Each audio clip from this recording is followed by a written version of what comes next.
CEC BRVD Entertainment presents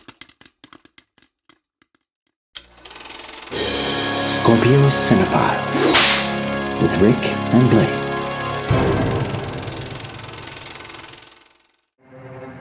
Season 1 Remakes. Episode 3 A Star is Born, 1976. Hello and welcome, movie and film enthusiasts, to the third episode of Scorpio Cinephiles. My name is Rick Van Dyke. With me is Blaine Covert. I'm Blaine. And the purpose of this particular podcast is to choose specific movies from history and analyze them in the context of the era of which they were made. We will view them together, share our notes on the making of these stories, and try to find connecting points which will give us, and you, a more fully rounded perspective of the wild and diverse art form that has been around for the last 100 years. All right, so what we've been doing is we've been covering our theme for this season is remakes. Yep. So we're kind of like... We've been tackling The Star is Born. Yeah, which in itself is an which is undertaking. a lot of versions for sure, yeah. Well, and it's funny too, because when I mentioned it to you originally, and I said, well, let's do the 3 movies. And he's like, you go, I was like, there's 4, I'm like, what? And now we're up to 5. And, yeah, I know, right? Right. Yeah. Yeah, so in the first episode, we talked about a precursor to Stars Born, which is almost like the progenitor or the prototype Stars Born, even the producer of the Judy Garland. The director, yeah, George Cukor, yeah. What Price Hollywood. Yeah. And you said you got a copy. We're going to watch that as That's well. wild. So we might as well do them all. Yeah, go all the way, yeah. Might as well go all the way, right? Yeah. Exactly. We'll have to make that episode 0. Yeah. Glad you could make it today, Blaine. I know it's a little chilly out there, but you brought us some drinks, and they look delicious. It's a cold day in Calgary, but we're drinking margaritas. Why not? It's a delicious margarita, my friend. Mm-hmm. We talked also about the sort of the pseudo 20-year gap seems to be within the different incarnations as Star is Born has been remade.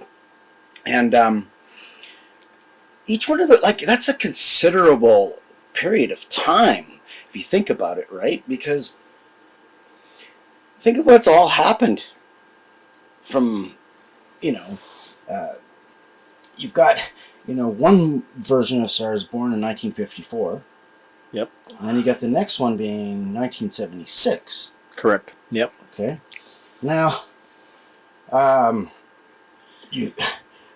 all the shit, like, you got the Korean War, the Cuban Revolution, Sputnik, Vietnam, Beatlemania, like Woodstock, Neil Armstrong walking on the moon, Cold War, JFK assassination, Martin Luther King, Civil Rights Movement. Civil rights, exactly.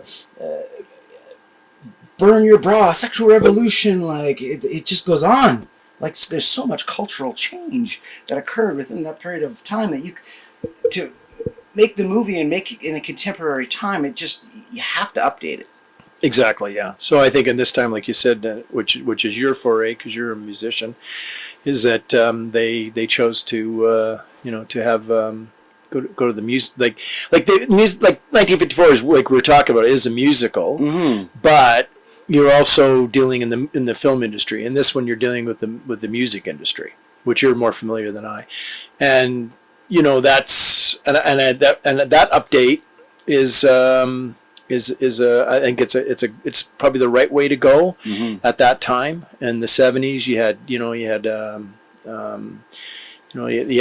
the rock, you have Streisand, who's like we said, is an amazing singer and an amazing performer.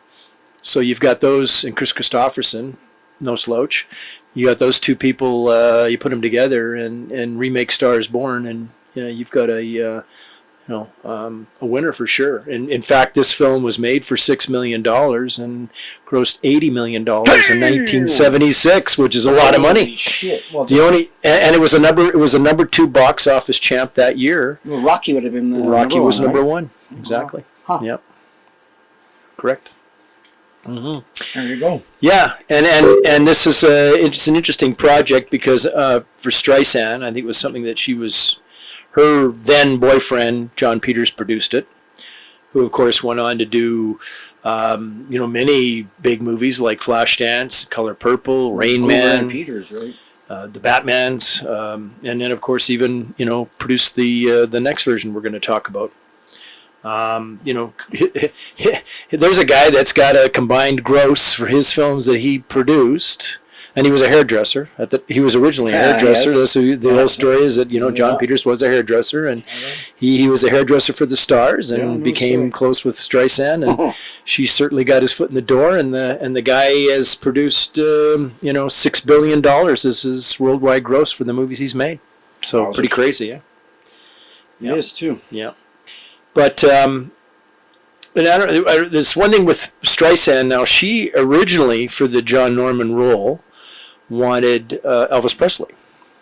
Yes, yeah, I don't know if you knew that or not, but yeah. But Colonel Tom the John Parker Norman, put the water on that, didn't he? Well, she went herself to Vegas and to see Elvis after one of his performances in 1975. Talked to him directly, convinced him to play the part. Elvis wanted to do it, but as you say, Colonel Tom Parker, which we have a better understanding from the recent Elvis movie, perhaps, put the kibosh. Well, he didn't really put the kibosh on it, but what he did is he made it very difficult because he wanted a lot of money. He wanted top billing, which Streisand didn't want, and really, when you think about it at the time, I mean, Elvis hadn't made a movie since 1969, so it was a bit of a gamble, right? So, yeah, for sure. But yeah, that didn't work. Well, he was no spring chicken at that point either.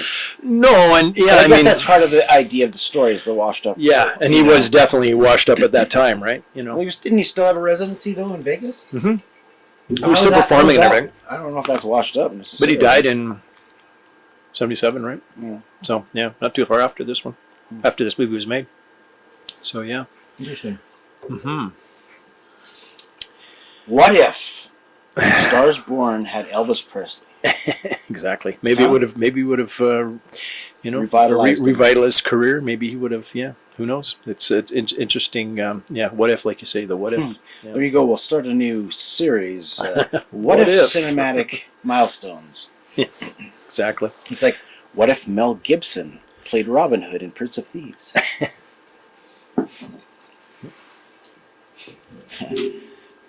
So. But yeah, I mean, okay, so let's compare the 50s to the 70s just for a moment. Okay. Okay. Now, the Hays Code thing, we've kind of touched on it a bit. Yep. Like, that ran from that era through just before this era, right? Yeah, like 1968 so you had or something? you had to deal with the classification in a sense, certainly back in when the last version that we watched in the 54. Yeah. So there was certain elements that you really... Because there's a lot of F-bombs in this movie. Yeah, what I'm saying. It is like, you're such a significant cultural difference.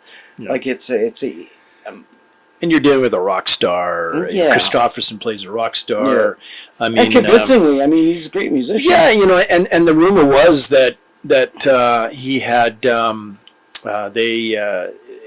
that that he based it on Jim Morrison but I picked up on that. But when they asked him in an interview about that, Kristofferson said no. That was just basically he based it on his own career, but really his inner demons from his career. Okay, that's kind of what he got. That's where he got the character in this film from. Yeah. Well, and it's not. I mean, he's really good in it. I like him. He's very good. He's very competent. But he inhabits. He didn't have to stay up all night to work on the role. No, it's not like it's such a transformation that you don't recognize him or anything. Yeah, like exactly. That. So he's playing him. He's a musician playing a musician. Yeah, he just he plays himself, and and he's good at it. I like him. But don't get me wrong. I like he's a great Kristofferson actor and a great musician. So yeah, he's got both. He's got some great scenes in there for sure. Yeah. And it's cool too. I mean, like you say, facing personal demons and whatnot. Because I mean, the music industry at that time was so drug laden. I mean, and hedonistic. Like the things that went on backstage and the stories of the craziest, wildest antics and parties and whatnot, and that was like standard. It was like, I think they wrote it off on their taxes. You know what I mean? Yeah. Like it's like expected rock and roll lifestyle. So you can see how the fall from grace and the starbom, adoring fans, and all that sort of thing. Yeah, crazy fans in this one, because you have the one fan that's so gives him a kiss when he comes out. It's a guy, and he gives him but he's a biker, and he gives him a kiss on when he comes off the stage, and of course, I like your motorcycle. Kristofferson kind of spits right afterwards, and you can have it. He likes take it, and then of course he has the whole scene on the running around the stage, and then flipping the bike off the stage with the very obvious stuntman, I might add. Yeah, you can kind of see that stunt. That stuntman is definitely that wig's gonna come off. Kristofferson did not perform his own stunts in this movie. He's not a Tom Cruise, but it anyway. But and the other interesting part, like we're talking about the two movies, I think you've got now in the original version we've got Libby, who is the promo guy, and he's Carson in the last one, and Standers in the first one, or 32 version that we watched. Or 37 version, pardon me. Yeah. And, in this one, you've got kind of a combination of Libby, and I think it's Gary Busey who's good in this one. And this is a few years prior to him becoming a big star, because he had hit big in '78 with the Buddy Holly story. That's right. And he's in this one, and he and he's like, but it's interesting because he's providing the cocaine. He's providing the alcohol. Yeah, and in this one, I mean, you've got the Norman character is now, not only is he dealing with he's drinking, but now he's cocaine addict as well. So, but you've got, anyway. Sorry to get back to what I was saying. Mm-hmm. You've got the split. I think you got the split role with Libby, because you've got Gary Busey, and then you've also got the DJ MJ Kelly, who is the guy that's always in the other versions with Libby, who's saying you're a bum, you're you're a drunk, you're an asshole, and then in the scene, the one scene near the end, where he does get punched out at the Grammys, he says great, to Esther, hey, you're great, Esther, but get rid of the baggage, get rid of the bum, the dead weight, exactly. So yeah, and and then of course you got the Grammys in this one, because you're dealing in the music industry, and in the last two versions we had the Academy Awards at the end, where again you still got the whole scene, where Norman, stumbles onto the stage, and of course intoxicated, and sort of interrupts her moment when she's getting the award. Same kind of scene again, and this one's a little bit different. More like we were both saying, with this one you have more of the paparazzi involved, and you got them, and also video cameras, because they had they were carrying at this point videotaping and photos, and this kind of stuff flashing, and making it difficult to get. They can't really can't get to where they're trying to get to, which is what all the celebrities have to deal with on a regular basis nowadays. But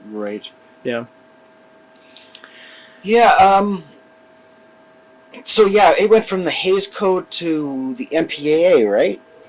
Yeah, well, then they just classified movies, right? So then they would come up with a rating. They have a classification system, like that at this and this it's point. Different again now too, correct? Like what you consider PG-13, the restricted adult. Back then they had they would have they had their classifications where there was only a few. You had I think you had an R. And they had X, which was really, the rough stuff, or anything, anything sexual. R-rated versions typically. Now this one, I don't know. It might have been an R back then. Maybe not. maybe not quite an R is a difficult one because you can still get in, but yeah, it's a little trickier because you can get in with a guardian or a parent, I believe, in the States. Now, when did Slightly different than what we have in Canada, but yeah. So I mean, but back then I think they probably would have. This is a tricky one because you've got drug use, and drug use was always, even in the 70s and certainly into the 80s when you had, say no to drugs, with Nancy Reagan. Nancy Reagan, right? Exactly, your brain, your the frying pan with an egg frying. This is your brain on drugs. You're right, because it really makes me hungry. Yeah, exactly. Yes. And I just smoked a joint, and now I'm going to have an egg sandwich because I'm hungry. That's right. Yeah. So I mean, I'm not too sure in this one what it was originally rated, but I would think that's got to be somewhere in that neighborhood because of because they're dealing with drugs and some F-bombs, and no real sexual. I mean, sex. They had scenes, but they kept it pretty tame in that area. But the classifications seem to fluctuate because if I go back and say watch Monster Squad, okay, a movie for kids, okay, you've got a peeping Tom looking in on an undressing girl who's underage. Okay, you've got 3 cuss words, I believe. You've got the list goes on, right? So it's like, oh, so what? And then Wolfman's got nards. You know what I mean? Like, it's what you can. It's pseudo-sexual. They're talking about puberty and all that kind of stuff too, and it's just kind of creepy in its own kind of way if you think about it in retrospect. But I mean, you got once again think of things in there, of which the time of which they were made. Yeah, no, you got to take it into context. Yeah, we talked about. Some of the outfits and things that they were wearing at this time. And one of the things that I have a problem with, I don't think you had as much a problem with it, but I kind of had a problem with Streisand's wardrobe, which in the end credits is actually, from they know it was kind of those weird credits where they have Barbra Streisand's costume wardrobe from her closet, which is I get it, but we were it became. To me, it seemed like almost every scene. Well, it was like about 1,000 times. She's changed her. Yeah, I mean, there was even one scene where she was like, they were working on the farm, working on the ranch, and she looked like she had the Yentl outfit on. So yeah, it was kind of. It was kind of funny, but yeah, that's the only problem I had is that there was probably a bit too much costumes, for that character. I mean. Yeah, it was for me anyway. Well, at first I was you had mentioned it. Yeah, and the thing is, you'd watched it more recently than I have. Well, I haven't watched this this one I haven't watched for a while actually. Like when you say a while, how much a while? I would say it was probably on VHS, so it's been a long time. Yeah, for me it's probably when it first aired on. But TV. I did see it originally in the theater. Yeah, because mine was Warner's, so my dad they screened it, and I just saw it in the theater originally in '76. Yeah, I had the really cool poster too, the one sheet, which was the kind of a rock poster that they had made. Did they? Wish I still had that thing because I'm sure it's worth money. But yeah, it was a really cool. It's kind of like a. Yeah, it definitely looks like a concert poster. Yeah, right. That they made. There was a couple of different versions for the Star Is Born, but that was. Well, it's cool because it would certainly suit the style of the movie being almost a concert movie. Yeah, and one thing I noticed too, which I found interesting, because each decade to each era and whatnot of cinema also has its own sort of styles and whatnot. Like, for a while, all the credits were at the beginning and then they're all at the end. You know what I mean? Like, the style changes over time to suit whatever the tastes are. And looking at a 50s movie, and as we talked, the 20-year paradox to 1976, everything has changed. Culturally, like just the on-screen drug use, like I said, the F-bomb multiple times, and and I'm not against it. I'm not puritanical by any means, but it's interesting just to the culture shock of the two versions. It seems so homogenized and genuine now in comparison, right? Yeah. The 50s version or the 30s version. Yeah, because you have that gap between 37 and 54. But you don't see the as big a massive cultural change or change in between the 54 and the 76 version for sure. Yeah. Yeah, I mean, and this style too, very much like a pseudo cinema verite documentary type of feel to it. A lot of shots pulled in close up but from a distance to give it that sort of like weird I'm here but I'm not here outsider feel, which I thought was interesting. But like I would think that would be a director decision, right? Like this is like his vision, like like the decisions that you see made on screen are the director's choice, right? I mean, it's their... Yeah, you'd think that, like in this particular case, the director was Frank Pierson, who's also, like when we watch the credits, he's also involved in the screenplay as well. Mm-hmm. So, I mean, yeah, and yeah, that's... but again, you had Streisand was an executive producer in this film, and she she has a lot of pull. Did have a lot of control, right? I mean, she had a lot of pull on I mean. Well, she was a big star at this point, was she not? She was pretty big because she had done Funny Girl, and she was definitely But I mean, in the music industry, beyond. Well, in the music industry, huge for sure. But then she also she tied with Katharine Hepburn for the Oscar, right, for Funny Girl.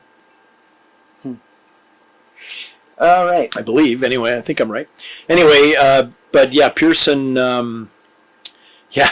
So, I mean, now that we can kind of talk a little about the relationships if you want. Like, yeah, well, we know... Pierson was the director, and he was definitely... well, we talked a little about Sean Peters, the producer, and how he was, like, hooked up with Barbra Streisand. He was a boyfriend, yeah. Right. Now, that's... nepotism to the 9th degree, right? Two financial powerhouses in the entertainment industry sort of combining their resources to... Well, this was early days for John Peters, control, too, though. I guess. Is it about creative control, you think? Oh, yeah. I mean, she certainly... like some of the...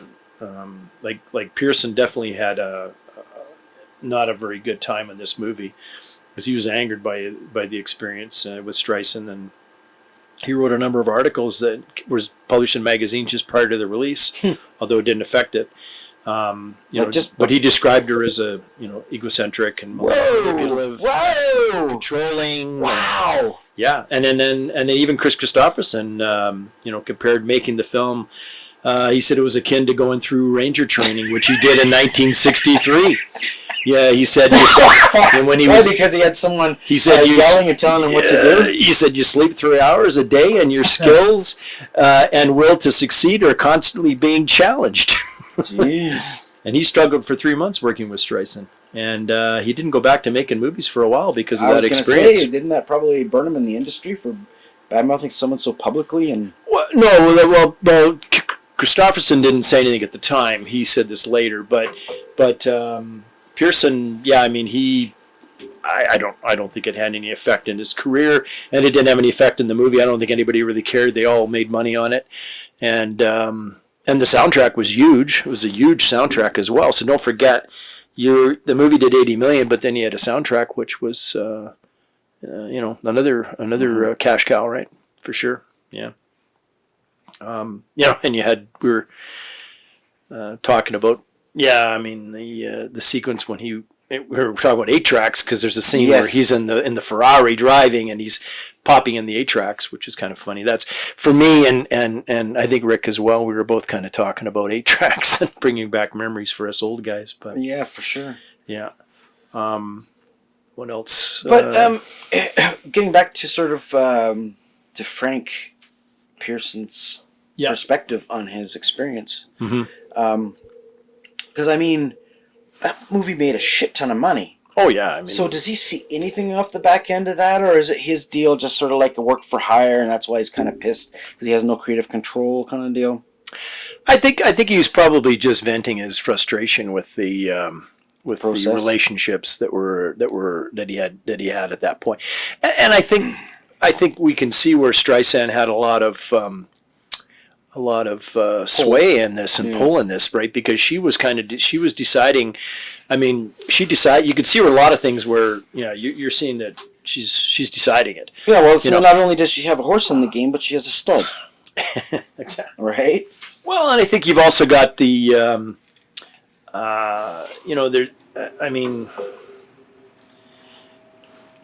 the sequence when you meet her at the beginning, whereas in the original you have sort of or not the original, but the last one we watched, which was musically inclined because of course you had Judy Garland singing, but she's in a club with a small band, kind of a band.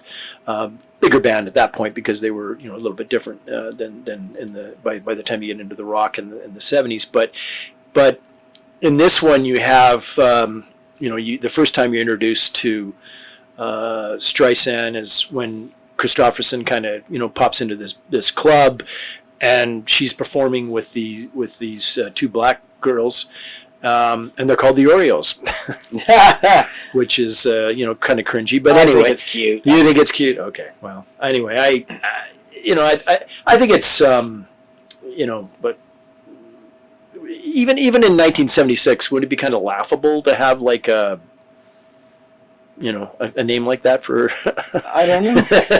I just find it depends. I find it kind of it depends what neighborhood you're in. I would imagine. Yeah, I guess maybe. Yeah, to me, it's anyway. But so really get me shot. That's all I want to know. I'm just kidding. Yeah, no, but I think that. And they're like it's kind of like you've got this. It's a pretty good act. I mean, she's flanked by like the Supremes almost in the sense and that style and it's a little bit. I think in their last version, I think it's a little more. I'm trying to say like they're. It's not. Quite as in your face as it is in this one. I thought this one was a little more. She was like all of a sudden she's got this. She came across like she was performing in a Vegas act. Like she had that feel. Mm-hmm. I mean, and it's hard for Streisand not to come across that way. I'm sure because she's an amazing singer and she's right. Yeah, she's got this voice that really conquers everything. But. I just felt that I like I like the 54 version a little bit better in that sense because it is sort of she kind of builds into a better singer and a little more pronounced singer, whereas this one Streisand's pretty much dominating it from the beginning, out of the gate. Which again I think and they were talking about the director and Streisand being the producer. Maybe this was something that Streisand said, this is what I want to do. I'm just going to do it this way. And maybe the director didn't really have much say in it. It's still, the screenplay is, there's a few people involved, including the director in this version, but it's still based on William Wellman's, the 37 version, right? That's the screenplay that they're basing it on. Because they still have to probably pay somebody that's in his family. Right, because it's the inception of the idea. It's the base root of where in which it all comes, right? Mm-hmm. Now, what's interesting is that okay, so John Peters is an Academy Award winning writer. He wrote Dog Day Afternoon. Pacino's heist movie. Right. Like talk about crime movies and whatnot are like a dime a dozen nowadays, but think of what a gem that was at the time, right? It just was pre-Tarantino, kind of like guerrilla style, like this hardcore 70s French Connection type of feel movie. I mean, fantastic, right? So he writes this thing, but he's not the only writer, right? So you got John Gregory Dunne, but then he brings on a woman, Joan Didion, right? Which makes sense, right? If you're a guy and you want to write a part for a woman, and you kind of, you know what I mean? Like, logically, it's a no-brainer. But then you have Barbra Streisand. Yep. Right? Who certainly had a lot of input, I would imagine, as well, right? Not necessarily as a credit, but certainly input, Yeah, it's funny. I was listening, there was an interview with Barbra Streisand at the time, and they were talking about how she found out about the role.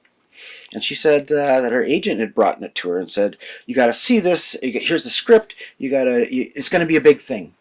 And she kind of looked at it and she went, "Oh, A Star Is Born." She said, "Oh, I've seen those movies. It's not what we're doing here. I want something, not a remake. She's not interested in remakes." Yeah. And then he kept insisting. So she did read it, and she said, "Oh, I see with the potential and all this and whatnot." And then went about making, where you go from there in terms of contracts and commitments and whatnot. But the agent who had brought it to her, she says, "I don't do remakes," and he goes, "Oh, it's not a remake; it's something new." And she laughs. She goes, "No. This movie was made in the 1930s, made in the 1950s, and now they want to remake it now." Uh-huh. And he's like, he had no idea. So once again, versions. when we're talking about Oh. the spans of time, Yeah. from when the first Star is Born, or even if you want to go further, episode 5. right? Well, yeah, which is the Right. what So you've Price taken the Hollywood, concept this long, right, to this point, and what's your spin on it? Like, how are you gonna? What's the deal? Well, it became a Barbra Streisand project, essentially. Yeah. Well, and the other guy that was involved with this one too was Jerry Shasberg, who was a producer. He was originally involved with this one, but he had a fight with Streisand, and because he wanted it to be more like a Janis Joplin. Oh, I see. For More her. tragic. Yeah. Kinda? Well, more Janis Joplin for the character of Streisand, right? Right. And she refused to that.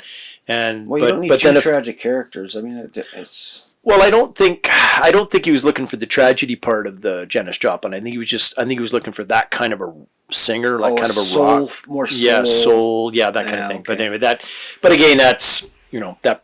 But then interesting thing about that one is that concept resurfaced 3 years later with Bette Midler in Mark Rydell's The Rose. And I forgot about that. And Mark Rydell was originally slated to direct A Star Is Born. This Star Is Born. Yeah. So there's a little bit of a... That is an interesting connecting point. And like we've mentioned, as we've been traveling along, we're going to end up with connecting points. Yeah. Points where in which, this director wrote, you know what I mean? Like It was like we found... It's a big world, but it's smaller if you figure out where it all kind of like connects. Exactly. Yeah. Well, and it's... And even like, we watch a lot of movies. We go through a lot of movies for sure, but even I wasn't familiar with the What Price Hollywood, right? And now I'm kind of keen on seeing it, right? Because I never saw that one. So it's one of these things where we found out about it with our research, and on these Stars Borns, and then that's the kind of cool connection with movies, is that there's always these little kind of hidden treasures or treasure or finds, as you go along the way, right? Yeah. Which makes it fun, now. I think. Yeah, I'm so curious now. Episode 0. Yeah. That's how episode 0 happens. I think we call it episode 0. That sounds like a plan. An Ed Wood film. Yep, an Ed Wood film. Yeah. Yeah, and then so do we want to go through the story in this one, or do we want to go through the cast? Or we've got an interesting cast for sure. I think we've got Streisand was. The one thing I found interesting is that her name's still Esther. Esther, but they change it from Bludgett. Yeah, Bludgett to Hoffman. Hoffman, which is interesting. Now, do you think that's just because? Obviously she's Jewish, and it sounds like they wanted to have a name that was, more suited, maybe fit her character, maybe, or right? fit Streisand. I think perhaps. Right? Yeah, that's my thought on it. Right? Yeah, I agree. I think that's right. And but the Kris Kristofferson's character is still the same name, though, right? Yeah. Well, this one John Norman was in the originals. This one he's John Norman Howard. Right. So but I think that's probably because as we were saying, it's probably because it's more like he's kind of a rock country. He's got a bit of he's kind of in all those areas. So maybe they decided to go with the three names, which made sense for that character. Mm-hmm. I don't know. That's kind of, and she calls him, rather than John, she's always calling him Johnny. Right. Don't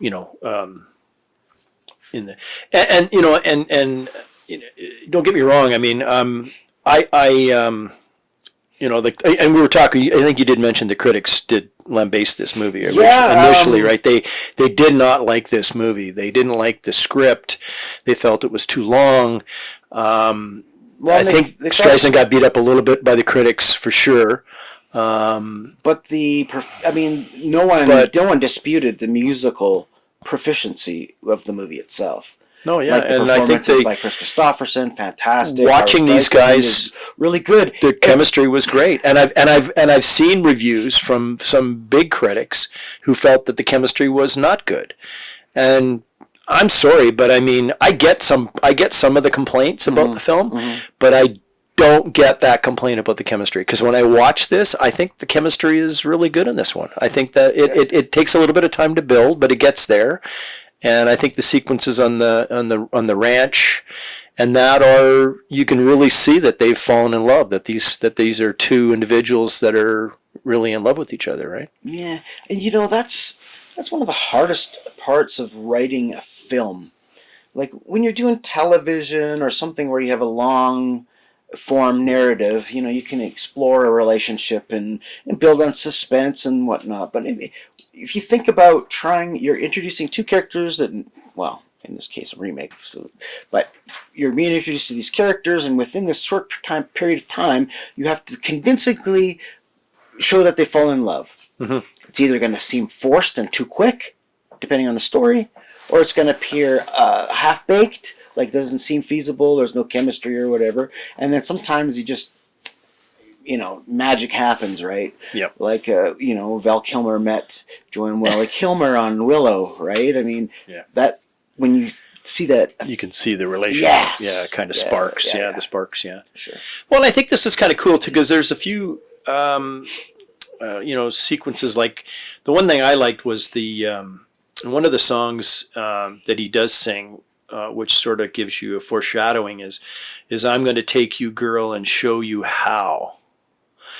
And he does show her the way to stardom. Mm-hmm. Forsaking his own career, really, in this one. I mean, and that's kind of... well, that motif has been consistent through all the versions. Yeah, though, right? I think this one... Yeah, I mean, it seems like there's a possibility. Like the one thing that we did discuss, and this was something that Warner's was kind of trying to figure out when they released it originally, was because you had a definite spoiler alert. You had a definite demise of the first. Frederick March in the 1937 version walks out into the ocean, and James Mason in the 1954 version walks out into the ocean. They are, it's definitely a suicide. They're in order to enable their spouses' careers, they make this sacrifice. Yeah. Exactly. And at this one, they did have the two versions. They did shoot two versions of the ending. One in which it's clear that the car crash, that Kris Kristofferson's character was an act of suicide. And the other version, which the cause of the fatal accident is really not clear. Now you've got an insider scoop on this thing. This is where it gets exciting, kids. This is where it gets exciting because we've got some insider information. Tell me again. So originally the film was screened they screened both versions apparently. And you screened. You were there. Right? Well, no, this one I would have seen the final version, but I mean I have seen versions. Like we were talking, like when I was at Paramount, and this is something I'm sure is probably known now, but at the time when we did Officer and a Gentleman, the original version that we screened, he just drove off the end. He didn't come back and pick her up. On the motorcycle, and then that version, like when we would screen these films for exhibitors, of course, because that's what we're trying to get the theater owners to buy the movie, and then we would watch it, and then they would ask us for our opinions and also the opinions from the exhibitors as well, and what happened with that one is that everybody came back and said you gotta have him go back and pick up Deborah Winger at the end, right? And of course, that and it's the most famous scene in the whole movie. And now it's almost like after you see the movie, you realize everything led up to that moment. Like, and if you watch it again, you can kind of see how the momentum of the whole movie leads to that moment that was never going to be there. Yeah, and exactly. So no, this version, when I would have seen it in the screening room originally because it was Warner Brothers, so we would have screened it. And I'm pretty sure I saw it in the screening room, and I think we actually saw it. And I would have probably gone to I think I saw it again in the a premiere. But the story that my father told me, and then also he had a very good friend who managed Grauman's Chinese, and he also managed the Fox in Westwood. Now, what had happened was they screened in the Chinese. They screened one version, and the Fox Village, Westwood, they screened the other version. Really? Yeah. And then they compared data. And then they compared the data, and the data in the end was the ambiguous ending played better. Huh. And that's why they chose that ending. Interesting. Yeah, in the version that we're watching now, right. of course, which is, him driving off in the he doesn't Ferrari, and he goes over the hill, and that's it. That's all you see, right? Right. You've got the combining factors. Okay, as a storyteller, you establish the fact that he's drinking, and he's driving. He has a beer, right, and he's speeding. On the road in a Ferrari. In a Ferrari, right? It's no top and no seatbelt. Yeah, exactly. Right? Yeah, all the yeah. Sorry. So it's not like it's not that ambiguous. It's artistically done without having to show somebody go through a car wreck, I guess. Yeah. Yeah. Well, they didn't. But then they had the sequence after, which you pointed out was on the gravel road. Yeah, which is as far as continuity goes, it just doesn't make sense because he's gotten off the gravel road, which he has, leading to his ranch in Tucson, Arizona, where they shot that. And then all of a sudden he's on the highway, and he's driving down the highway, and he actually goes over the highway, and you see the car disappear into the distance on a solid, cement road. Well, yeah, probably cement there, because a lot of your highways in the States are cement, which is interesting. Yeah, which is really a pain in the ass to drive on when it's cold. Yeah, because you slide all over the place. That's interesting. Yeah, they have some asphalt, but typically they're mostly cement. Really? Yeah. Huh. So anyway, dumb Canadian. Yeah, we're just we're smarter when it gets cold. We have asphalt, which is better to deal with than cement. Trust me, but right? Yeah, flexes exactly. So yeah, and then the sequence, of course, and then they have the sequence where Streisand, comes to the scene of the accident, and then it's really, like I say, it's on a gravel road, and the car's flipped, and it's, you're in a field. It's kind of weird, but anyway. And then she holds his lifeless body, and it seems tacked on. In all honesty, it almost seems tacked on. Like if I don't know if it was necessary. Do you think it was necessary? No, because even in the previous incarnations, he goes into the ocean, and then they say he's dead. They don't have to show him washed up on shore and her coming up. Yeah, holding him on the beach. And oh my God! Don't die on me. Don't die on me. I can't. Don't leave me alone. Right, and this particular version of A Star Is Born. Let's just rewind a bit. Okay. So this is the first one I ever heard of.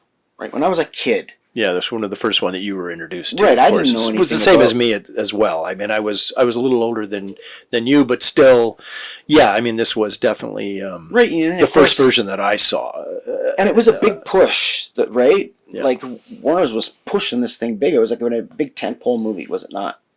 Well, I think they anticipated it to do well. I think that it probably did, a lot better than they anticipated. I think they were probably pleasantly surprised. I don't know. I kind of get the because here I am. $80 million's a lot of money back then for a movie. Damn straight. Especially. But the thing is, I think it's more orchestrated than that. If you think about it. Okay, so here I am. I don't know how old would I have been in. What year is it? 1976. 1976. So I've been 8 years old. Yeah.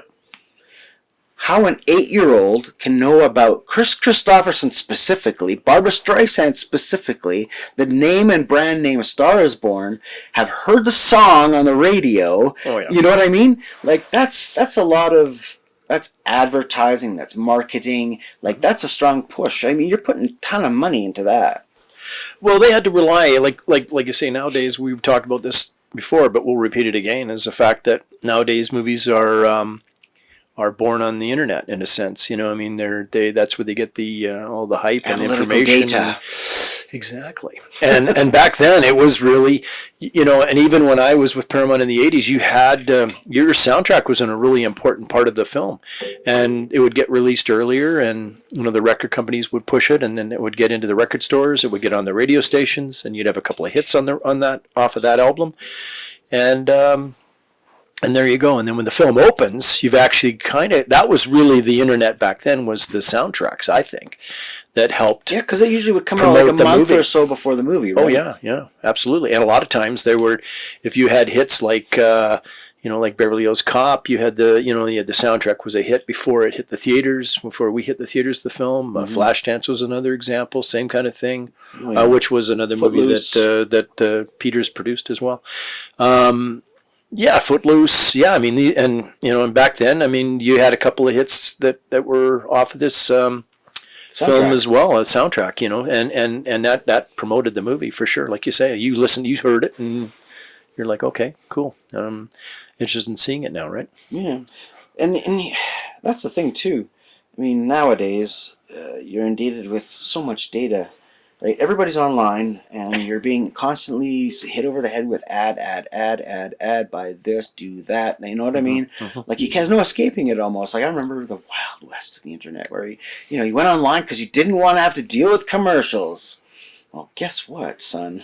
You're back to commercials again. It's like not only are you going to get Netflix, no commercials. Now you're going to have commercials. Yeah. It's like, we can't get away from them, unfortunately. But anyways, as I'm saying, like the cultural permeance, or what's the word, like to permeate? Permeate, yeah. Right? Like I said, how does a freaking 8-year-old kid know about Star is Born and those simple things? Like seriously, like I mean, that's some strategic marketing. That's some smart guy who knows his shit, because like you said, they didn't have computers and analytical data and whatnot. I mean, it was purely like someone had a talent. Yeah. Right? Well, you had to really promote films. Now, the other thing, like I think we talked briefly about it, but the fact is, back then, you would screen movies a lot. So you would screen in advance screenings, typically, sometimes, a couple of weeks or 3 weeks before. Now, is this every movie or ones that they have no confidence in? Well, I think, radio screenings or promo screenings, we screened just about everything. Even some movies that were not very good, but, to be perfectly honest. Now, but do they pay for that? Well, the radio, you get the theater for the night. You give out tickets at the radio station. The radio station, of course, has a promo. Phone in to win tickets. Blah blah. I'm sure they still do it. Maybe still today. But how far in advance of a release? Well, those ones were typically usually a day or two before the actual release of the film. So it wasn't like any of this stuff could be used to alter the movie or change it at any point. No. Well, those kind of screenings take place a lot further. Like that's a different kind of a screening. Right. But in order to promote films, it's just you were mentioning before about the test screenings and having the two different endings, and then. Well, yeah, exactly. Which I mean, and you would do test screenings. Some and a lot of times they would test screening for audiences as well, but. It was pretty secretive as well, right? Because they had to be very careful. They didn't want to get it out, And then they would make decisions on what, sometimes what they would...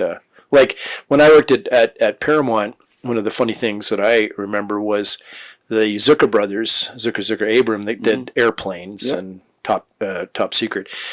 Those guys would screen a movie, and if the audience didn't laugh at a gag... they would cut that. That's why Airplane's only about 80 minutes long, right? Really? Yeah, because they actually cut the duds. Yeah, there was this. If they didn't get a laugh out of a scene, out of a joke that they put in there, then they would go, "Oh, we gotta edit that out. We're gonna cut that part out because it's." But that just goes to show how many jokes they had in it. All right, exactly. It's like we got plenty of just jokes to sacrifice. Well, apparently their story was they had a file cabinet of jokes, and they would just go through the file cabinet and then all these jokes once they put them all together and make a movie. It was kind of their plan anyway.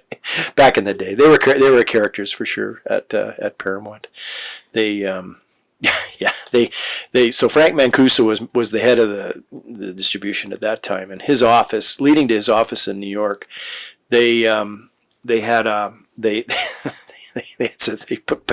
put paintings or pictures on the wall, and they had some pictures, and then they had the Pope, but then after the Pope they had Frank Mancuso's picture. So that's the kind of guys they were. They were characters, but anyway, fun stuff. Funny. Anyway, but yeah, I mean, so I think with this one, or any of these movies that you want, because again, with the internet today, we have a completely different way to promote movies. Back then. they would screen a movie. What they would do is they would add it to another film that they had in the theater. So what you would do, say 2 weeks before of the release of the movie, they would screen the new movie that's going to be coming out with something that's playing. Interesting. And it was a 2-for-1 deal. So basically, you'd get a double bill, but you'd pay one admission. Okay. Yeah. So it's like a surprise screening? Exactly. So you'd be watching one movie and then they'd say, if you want to stay for the next movie, it's a surprise and you weren't expecting it. You can leave if you want to. Yep. So you had that option. So that's how we used to do it. And that was what we relied on back then. Fuck, it wouldn't work these days, man, because people would be on their phones before they even left the building. You'd already have a fucking screening of it. Yeah, and you'd have 55 reviewers that do reviews on their phones saying, this is a piece of crap, or this is a good movie, or, that's the biggest problem today. But back then, basically, what we relied on, or and even back in the 70s, or this at that time with Stars Born, is word of mouth, and the word of mouth was the important factor that actually had, your neighbor Bob went and saw the movie, and he told 3 of his neighbors, hey, you know what, I went and saw this new movie, Stars Born, and it was pretty good, it was fun, and then by the time it opens up, you've kind of got people lining up to see it. You kind of built your own word of mouth, basically. Exactly, right. Yep. And it's funny too, because analytics and technology has kind of depersonalized the process of distribution, I guess. It's almost like it's sort of sanitized it. Like it doesn't have like a custodian, star predictor. You know what I mean? Like there's people that just their guts. They're like you don't have that that gut feeling or by the seat of your pants can you imagine if Star Wars had have. never been made, and nowadays if you pitched it, they'd be like, no, I'm sorry, that's dead. It would never. If it's something unless it's a tentpole movie. These days, or something that's got a built-in audience, then it's really hard to get something green-lighted, right? Yeah, well, something new. Anything new, different, even if it's a really good story, and it's and sometimes these surprises come along, and they still do get made, thankfully. But it's definitely a and you know what? I'll tell you a story. When I was at Paramount, and near the end. Near my end anyway. Paramount's still going. They're still fine. They didn't need me. But at the time, I was talking to an older guy that had been with Paramount for a lot of years, and he was at the age where he was retiring soon, and he said to me, you know what, there's the films now, or the film industry, pardon me, is very accountant driven. And he said, you know what, they took the show out of show business. There you go. It's just business now. Yep. Yeah. Which is sad, but I mean, then again, all of a sudden it's just these random anomalies occur, right? Like Joker. Like, once in a while they... Explain to me how you... Okay. All right, so already you've culturally iconified Heath Ledger as the Joker with a performance that won an Academy Award. Yeah. Everybody is like, can't see it being done any other way. It's like, usually in a franchise like this, you leave some period of time and then you come back with a new version or whatever. But then out of left field comes this movie Joker, and it's essentially Taxi Driver and the Joker merged together with that 70s Scorsese kind of feel to it, and even De Niro's in it. Yeah. And even it's like, how did this even get greenlit? Like, seriously. Yeah. This is so out there, so genre specific, so left field. Like, why? Huh? And how did it do? $1 billion. I know. Yeah, crazy, right? So and you look at, and then I don't know what with Warner's now, because Warner Brothers is drastically changed recently, of course, with all the restructuring and stuff. You wonder whether if these individuals are at Warner's now, had that project in front of them, whether they would actually greenlight it. Well, and that's the thing too, right? And what projects did they greenlight that they didn't get to see to fruition because they were already out of the picture by the time it got either axed or did get done by someone else? Yeah, it's really a bit of a It's a Well, I mean, it's a it's a bit of a process, cluster, right? or it's almost like a soap opera now. The way they're what's going on at Warner's. So, yeah. Anyway. Now, getting back to Streisand, I mean, Yep. when this movie was offered to her, she was already one of the biggest stars on the planet, right? I mean, wasn't she like a huge singer, like Grammy Award-winning artist and whatnot? Yep. Yeah, she had a lot of films under her belt at this point for sure. Yeah, I mean, she definitely. That's why, like we were talking about. I mean, she definitely had the the pull to be an executive producer and have a lot of input into the project for sure. Yeah. Well, it was interesting that the very first credit was that. Well, the first credit, yeah, it was kind of weird because no, she didn't show up on the first. Like again, we're talking about credits, credits and End credits. End credits and the beginning credits, right? So yeah, you definitely have the credits at the beginning where John Peters is producer and directed by Pierson, and the screenplay. They talked about that kind of stuff, but you didn't have Streisand at the credits at the beginning, but on the end credits. As a producer, you mean? As executive, she was an executive producer. Yeah. So, but at the end, they had her.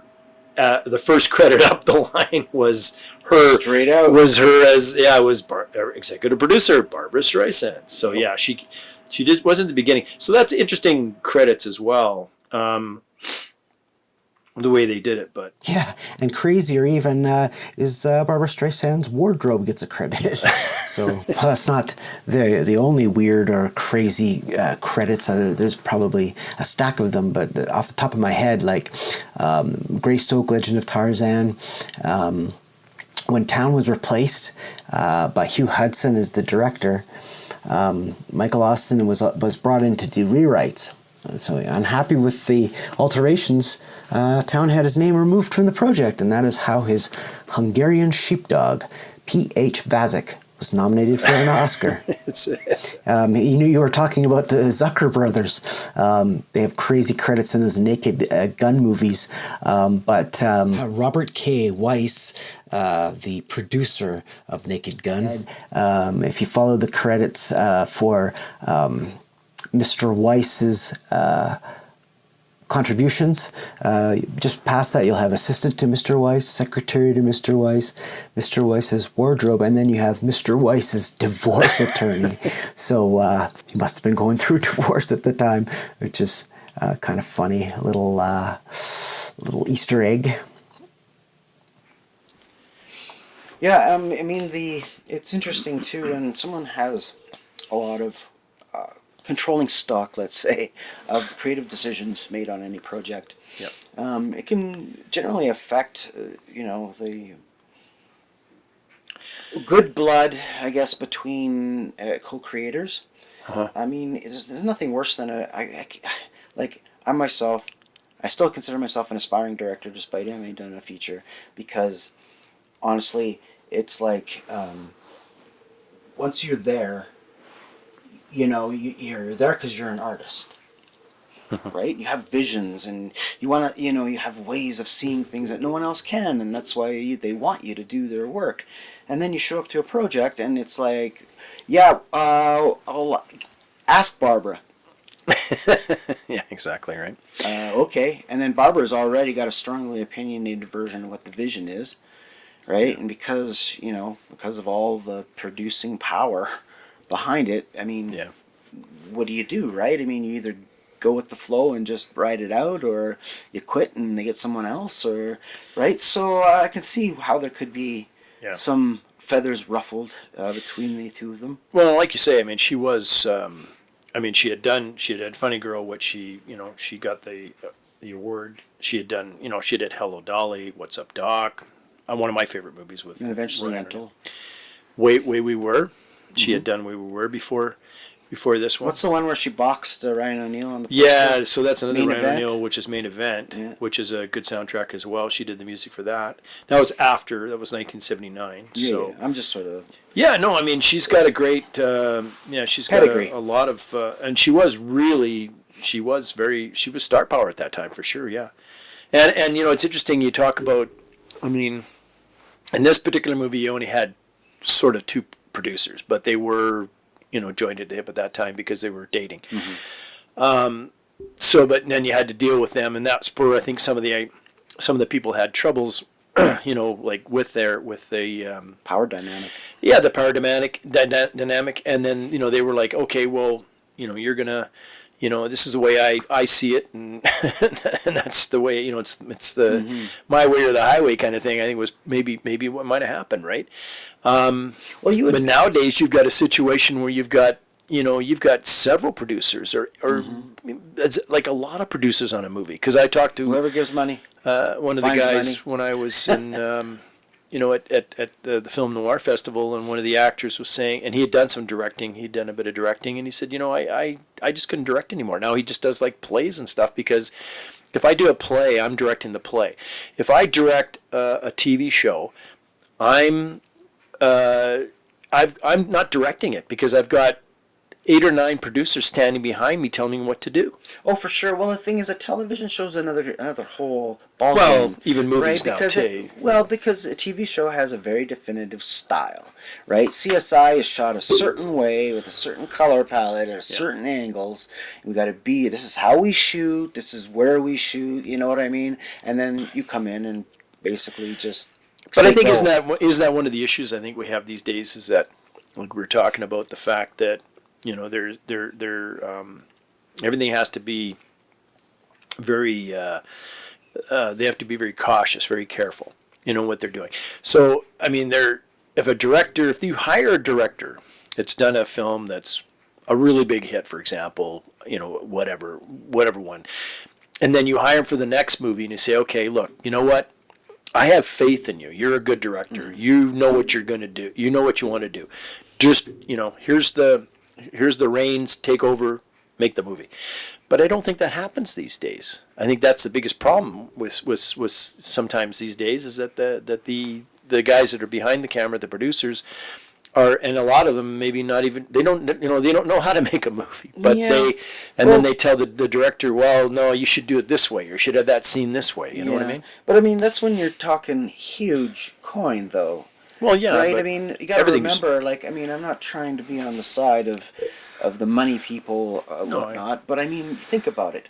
Like, can you even imagine $200 million sitting right here? Like, what would it even look like? I can't even imagine it. I can't even physically, in my brain, comprehend that sum of money. Oh, yeah. It's surreal. It's like, you know what I mean? And then they just say, okay, here's $200 million. Make me something. Yeah. Right? It doesn't happen. Right? It does rarely. Like, you have to be of the echelon of filmmakers, the Kubricks, of the Nolans, people who have established track records and are respected members of the film community, and they have a certain amount of faith in their abilities. But a lot of times those fail too. Yeah. Well, and that's, like you say, it's very. It's all about the money nowadays, the accountant driven, and it's very, controllers are really dictating what's going to happen with the movie. And in a fashion, I get it. Like, I understand what you're saying. I understand when you're dealing with that much money, but by the same token, I think that once in a while you gotta, maybe let a director direct his vision. Well, and that's the thing too, right? I mean, it used to be. Hollywood would produce X amount of low-budget movies, X amount of mid-budget movies, and X amount of high-budget movies. Yeah, right? Way back, yeah, for right? sure. And the studios themselves would probably be 3/4 of that, right? They'd say, we're going to designate X amount of funds towards mid-budget movies, and then, chop that sum up, and that's as many movies as we can make, and then you get your tentpoles, the ones you're pouring all the big bucks into, the ones you're hoping will, be the big payday, right? Yeah, well, tentpole movies are typically ones that are like a sequel or a known commodity, right? Yeah, you know it's going to make money, right? Like Raiders is going to have a certain amount of money, Raiders of the Lost Ark is going to have a certain amount of money, or Star Wars is going to make a certain amount of money, or whatever. Yeah. Well, and it's also based on the people involved too, right?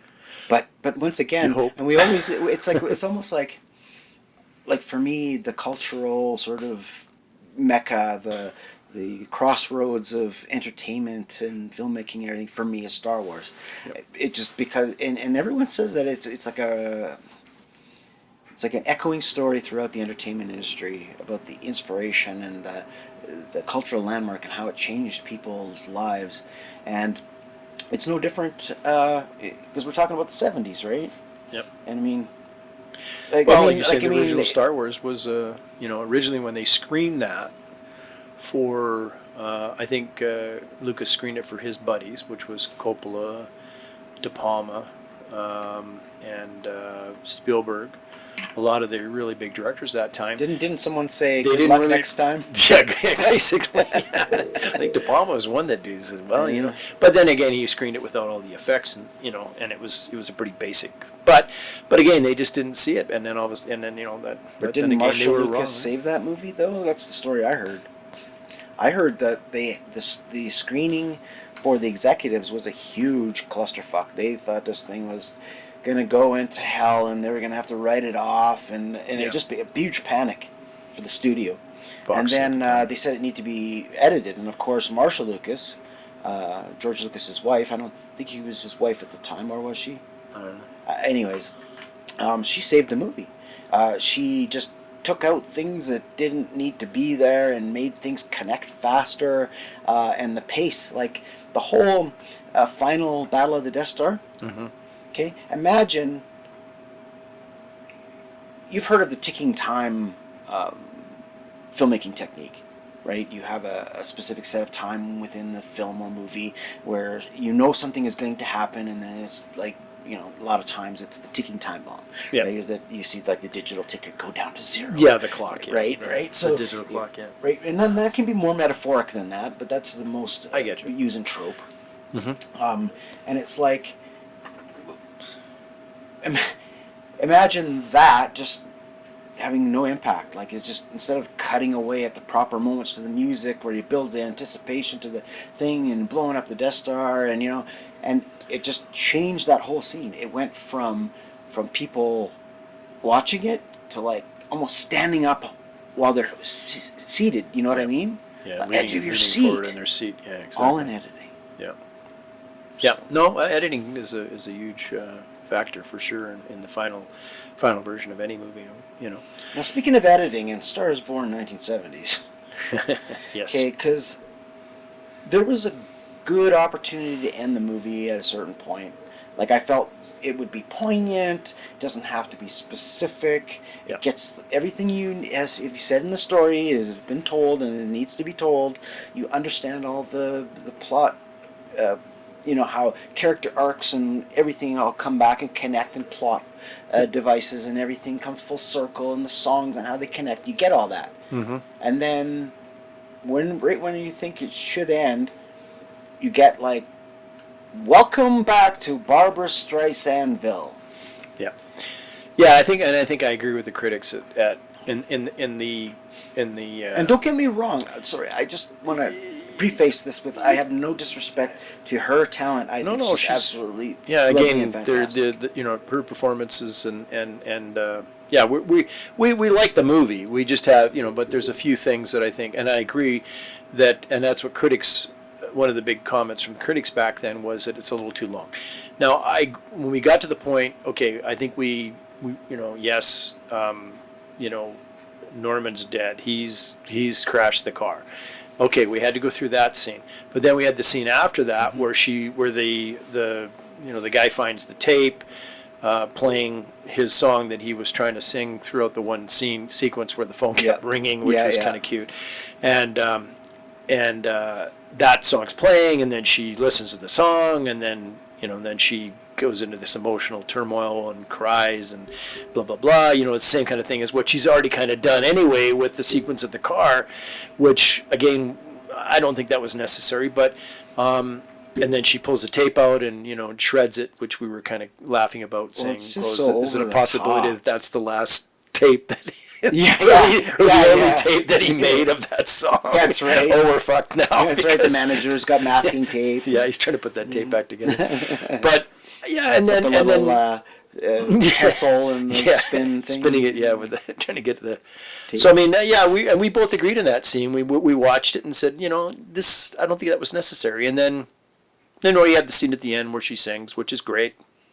Well, it is and it isn't. And it's so a little weird. long too, though. Like it kind of but I think what she's trying to do is she's trying to sing initially as the Esther Hoffman character at the beginning, and then she sort of becomes the Kris Kristofferson, Norman character, in the sense that, and what we kind of we kind of said that she's almost like a Janis Joplin. She's kind of rocking it out at the end. So maybe I think that was, she was trying to do this transitional thing from, okay, here's me and I'm singing like him. Maybe that was what she wanted to get. But again, that's a pretty long scene. It's a pretty long song, right? So, Well, the thing that weirds me out about it is the whole thing's one shot. yeah. It's one close up of Barbra Streisand, the whole song. Yeah. And that's through every tempo change, every chorus, it's just one static, continuous shot. Now, I'll give it up to her.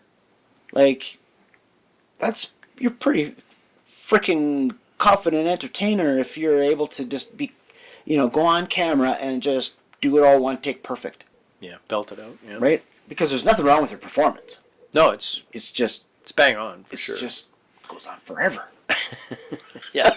You know what I mean? Yeah. And you're looking at the same static shot, and it's just going on and on and on, right? I mean, that's the reason why, even on network television, like back in the day, sitcoms and whatever, newsrooms, you had a director. Now, the director wasn't there to have some artistic vision or statement, but he was the one that said, okay, move the camera here now. Move the camera over here now. Go to camera 2 or camera 3. Right, and exactly. the reason is even though it's a newsman, even though it's someone standing there, it's the weatherman or the whoever, you have to make it interesting. People will lose interest if it's the same shot forever. Yeah, it gets a like little it's static, different a for sure. moving shot, like the clever stuff like Birdman and stuff, because everything's always moving. It's continuously has a life of its own. But just to sit there on one shot for that long, it's like watching an Andy Warhol movie. It's like, Yeah. okay, I get it. Yeah, it's artistic. Yeah. Yeah. So the other thing we didn't say, but we'll throw it in here near the end now that we're almost done. No, we're still Are we still got a ways to go? we're still 25 minutes to go or so. Oh. Okay. I got a few things to say. Come on. Okay. All right. Well, I'm going to throw this little part in that we both saw it and kind of laughed. Is that at the beginning of the first scene when Kristofferson stumbles into the club where he sees Streisand for the first time, sits at the table, has a drink, and the guy sitting across from him is Robert Englund. That's right. So and he Willie. gets Willie from V. V and Freddie from Freddy Krueger, of Freddy course. Krueger, of course. Yes.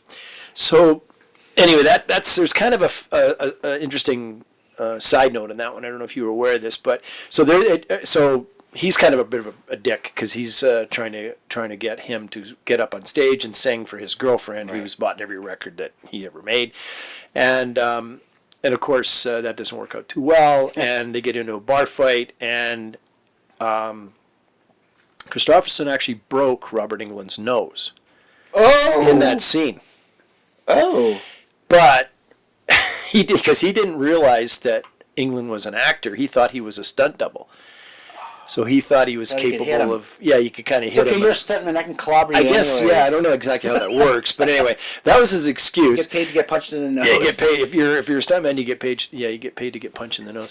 So anyway, he broke his nose, but then he invited him over to his trailer after he probably got set at the hospital, I guess, or something the next day. Well, invited him they over. would have on-set medics. And those Maybe they had studios- Yeah, Those studios always have Somebody- someone on staff. There's a nurse on staff guaranteed. And Gary that kind Busey of- just gave him some cocaine. So Yeah, there you go. He's all good.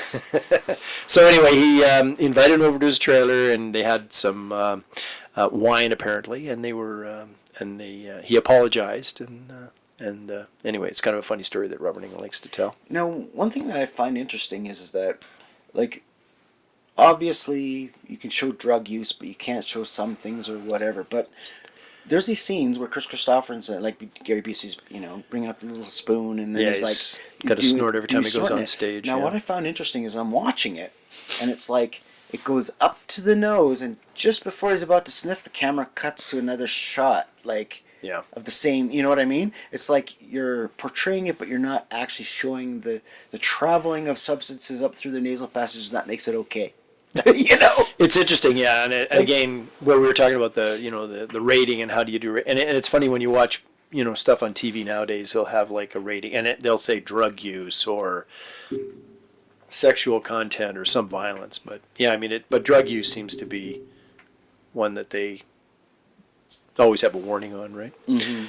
So yeah, but yeah, you're right with the way they cut away. You don't really was there drug use? Yeah, we saw the cocaine get near his nose, but that's right. There's no did he visual actually evidence, sir.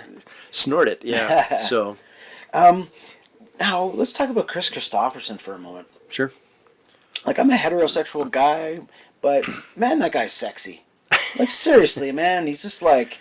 You know what I mean? He's got the swagger, and he's got the, he's like cut. And, you just like the sequence when he was in the bathtub. There you go. And Barbra Streisand's putting rouge on his cheeks. And eyebrow. No, I'm just kidding.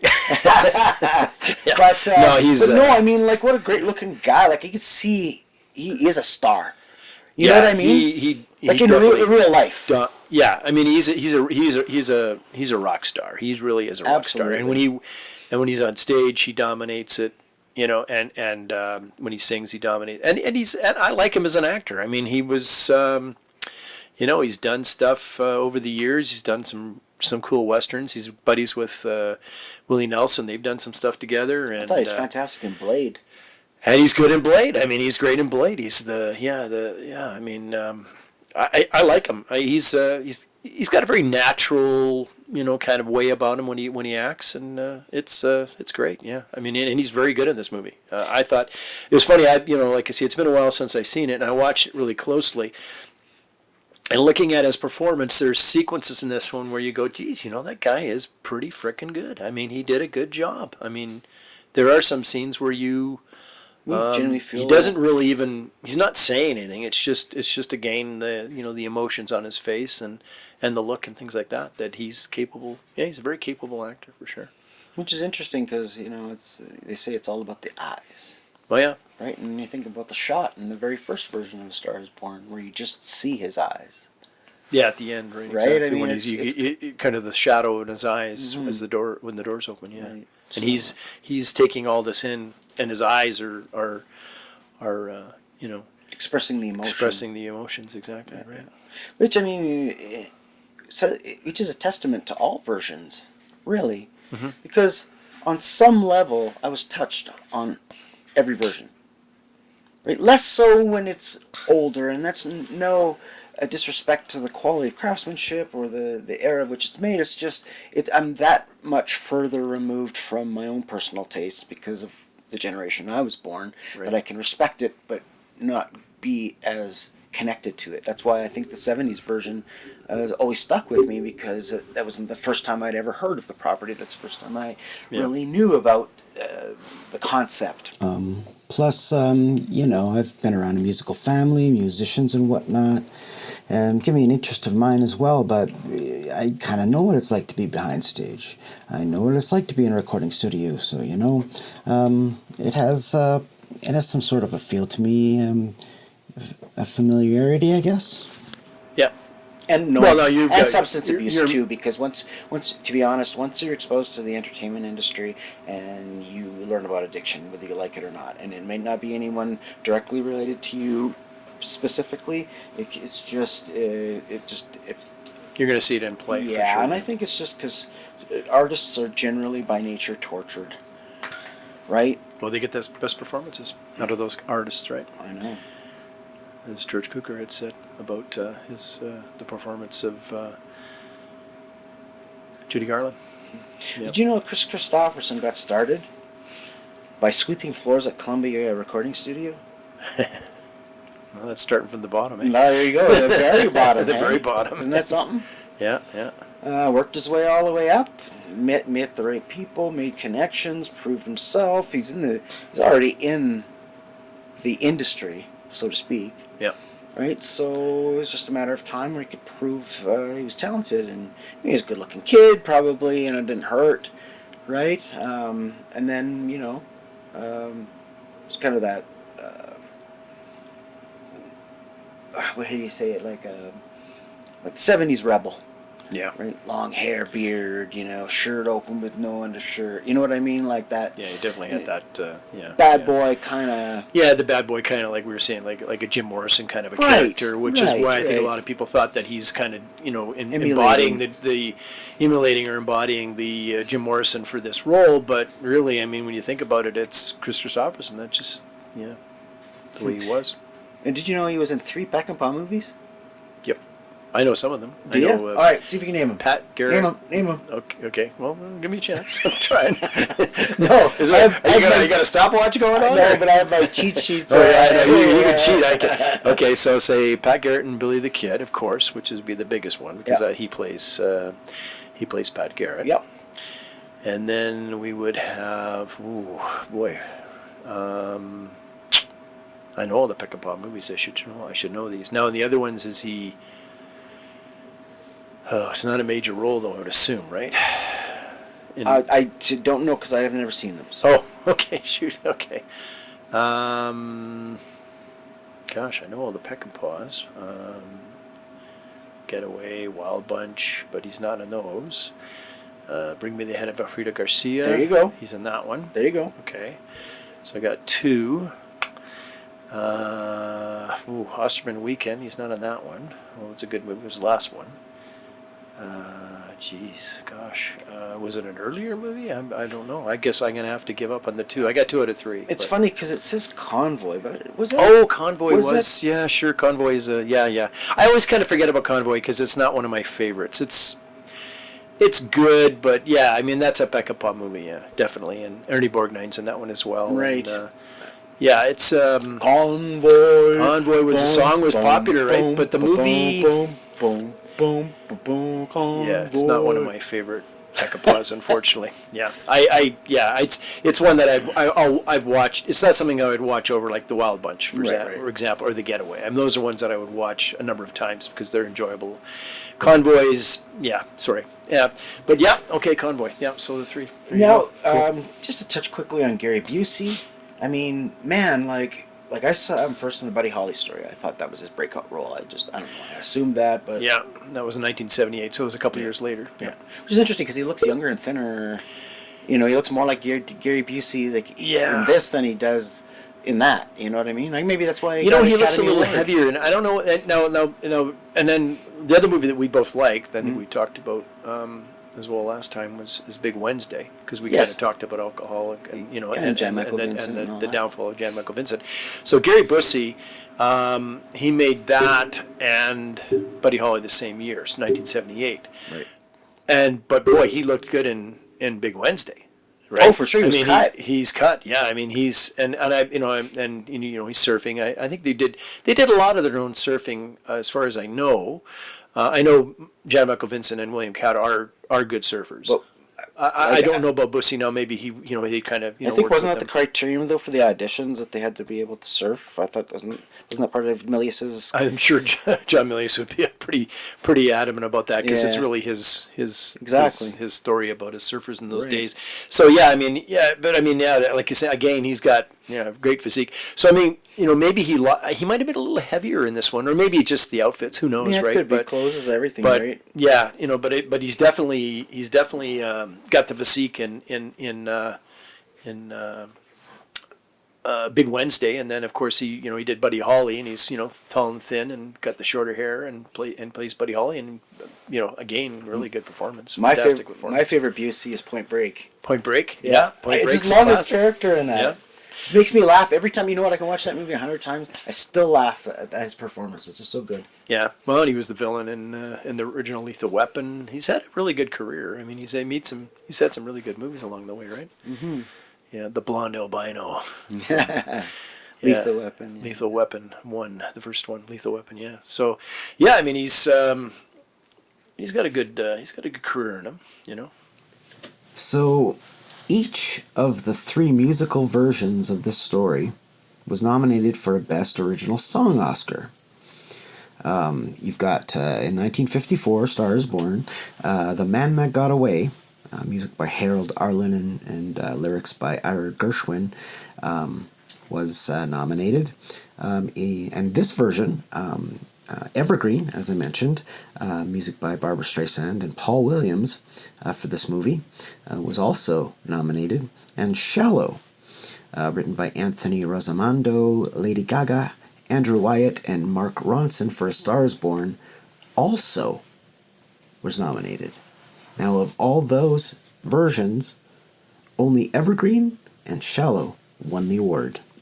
Now, correct me if I'm wrong, but all the ladies that have played the main character in Star is Born, all the way from the 50s through to modern day, Judy Garland, Barbra Streisand, Lady Gaga, have all been gay icons. Am I right? You know, we'll get more into that with the fourth one as well. Garland is really an icon of the LGBT community. And, you know, whenever I was, you know, I holiday in Palm Springs, and, you know, in the 80s and early 90s, we would go to the bars, and the female, male performers would, you know, do the female actresses, and, you know, Judy Garland was always like a main one, and Barbra Streisand, and Cher as well. Cher, exactly, right?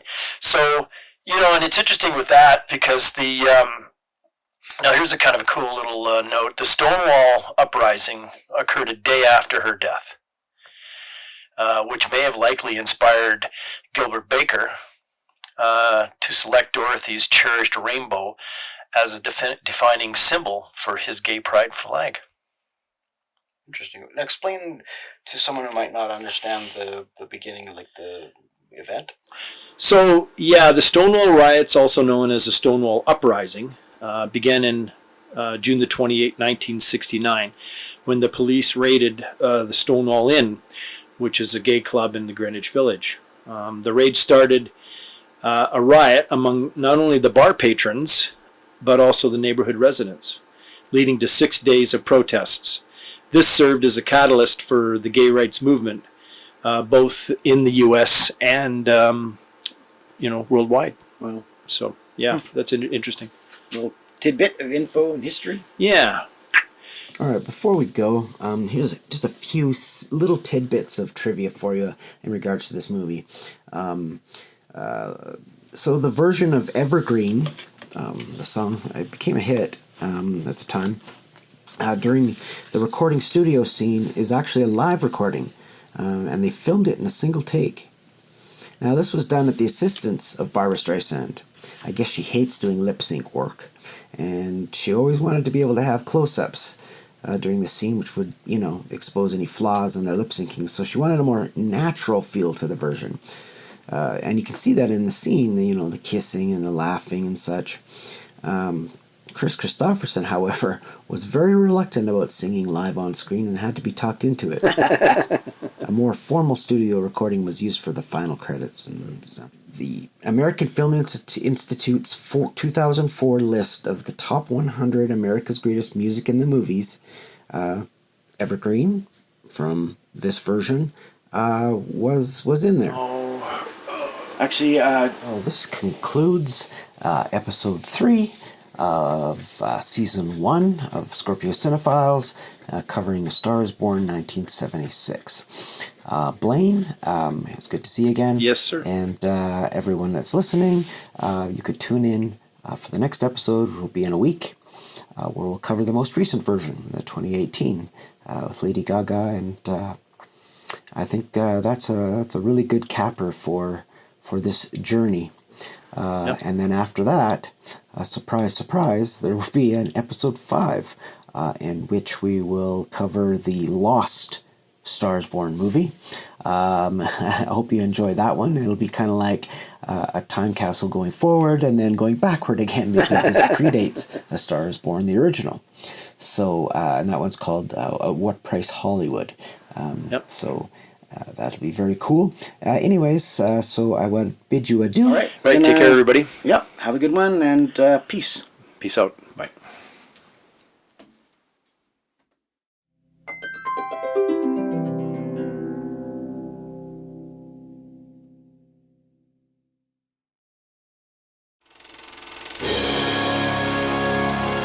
The end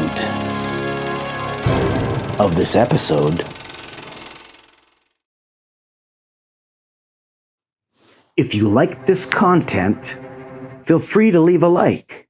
To hear future podcasts, you can subscribe, but be sure to put on your notifications, which will let you help us beat the algorithms. Scorpio Cinephiles. Copyright Scorpio TV 2023.